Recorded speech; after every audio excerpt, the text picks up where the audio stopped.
هيفاء الحسيني لأنها أولا امرأة، وثانيا لأنها صحفية، وثالثا لأنها عراقية، والعراق له حق على الجميع. للكلمة الحرة ثمن لا بد أن يدفع ولو تفاوت الشكل والحجم. ثمن دور قناة الفيحاء الفضائية التي تسلط الضوء على معاناة العراقيين من أنواع المعاناة كافة، دفعته بأشكال شتى طوال مسيرتها الوطنية، وآخر ذلك عملية اعتقال مديرة مكتب الفيحاء في العاصمة السورية دمشق. فهبت الفيحاء لنصرة الزميلة الإعلامية هيفاء الحسيني، وهب معها المعنيون بحرية الكلمة من إعلاميين ومهنيين وأكاديميين ودبلوماسيين أيضا.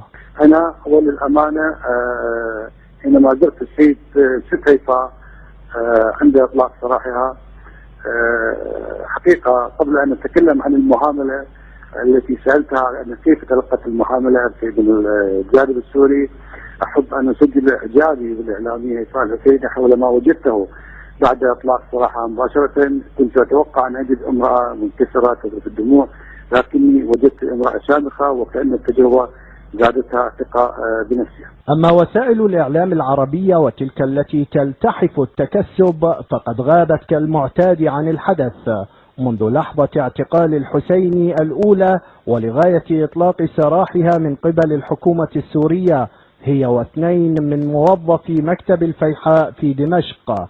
المكتب أيضا استعاد أجهزته مع إجراءات إطلاق سراح الحسيني التي وصفت عملية اعتقالها بغير الطبيعية. أنا أقول أنه أقدم لهم الشكر والعرفان لكل من وقف معي مع هيفاء الحسيني من المسؤولين في الحكومة العراقية، أهلي، بيتي، الفيحاء العظيمة، الدكتور محمد الطائي، أولا لدعمه للإعلام الحر المستقل، وكان على اتصال مباشر مع المسؤولين والمنظمات الدولية والإنسانية. كما أشكر نقابة الصحفيين العراقيين، نقيب الصحفيين الأستاذ مؤيد اللامي الذي تابع الموضوع، وكان على اتصال مباشر مع الأجهزة الأمنية العراقية والسورية. وأنا تحدثت عن هذا الموضوع لأن الكلمة الصادقة الثمن يجب أن يدفع، وأن للنجاح أثمان أخرى.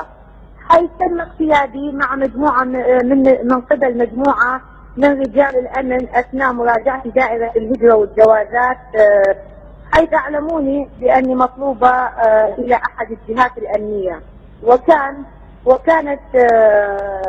كانت المعاملة سيئة، يعني سيئة للغاية معي. لكن للأمانة وكما تعودنا أن نقول الحقيقة نحن الصحفيين والإعلاميين، كانت بعد ما وصلنا الأجهزة الأمنية تفاجأت بحسن المعاملة والاحترام والتقدير والعناية. وقد وجدت أثناء التحقيق أن سبب الاحتجاج يتعلق بعمل الصحفي. إطلاق سراح الإعلامية هيفاء الحسيني تتويجا لجهود وحملة الفيحاء في رعاية العاملين فيها جميعا، وهم أصحاب النهج الوطني والرسالة الإعلامية الملتزمة، وهم اختاروا الفيحاء كل في عمله، مع إدراكهم أن للكلمة الصادقة الحرة ثمنها.